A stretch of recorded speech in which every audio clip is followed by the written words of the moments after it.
Hello, my name is Reagan Strong, and today I will be talking to you guys about painting. But before I get into anything, I would like to start it off with a quote. This quote is by the famous Bob Ross, and that quote is, "I can't think of anything more rewarding than being able to express yourself to others through painting. Exercising the imagination, experimenting with talents, being creative. These things to me are truly the windows to your soul." And I think that's a very powerful message to what I'm about to talk about today. Now, I know art is a very beautiful and magical thing, but before we get into that, I have to grab something first, and that is the three main points. The points I will be going over today are the benefits, the materials, and how you will use those materials to create your masterpiece.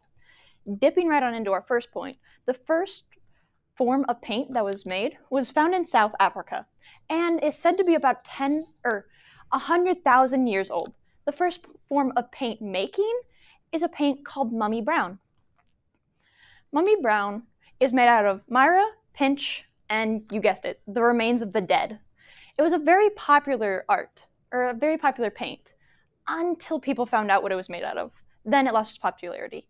But even after that, paint has grown so much, which is a great thing, because painting has many values. Some of those values are it makes you use your imagination and be creative. It makes you have hard work and put in effort, and it helps tell a story, which is a huge thing as well.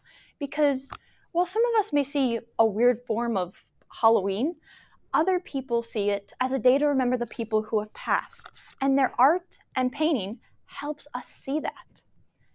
Now, time to put our brush to the canvas. But before we do that, I want to show off some of my artwork. It's not anything much, but to the left I have a ceiling tile that I'm currently painting for a teacher, and to the right I have a saw that once belonged to my grandpa, but I'm currently now painting. Okay, enough with that. Time to get onto the materials. First, you will need brushes, obviously. Today, I have a 5/8 with me, but I usually use a 1 because it's easier and gets the small details. Next, you will need a cup of water. With me, I have my designated paint cup. As you can see, it's been through a lot. Then you will obviously need your paint, which I have in here, and you will either need a art palette or a paper plate will do fine. You will also need a canvas of some kind and an art easel if you want. All right, time to wipe up our brush and get into how we will use these materials. But before I get into that, I want to say that everyone paints differently. I'm just showing you guys how I paint. Now, what we're gonna do first is we take our art palette or our paper plate and we take our paint. We'll get our paint and put as much paint as we want or think we will need on our paper plate. Then, of course, we will take our brush, dip it in the water, take our paper towel, and dry it off. This is so our brush isn't completely dried out, but it's not so wet that it ruins the painting. Then you will dip it in your paint and start painting. How or what you paint is an entirely different topic.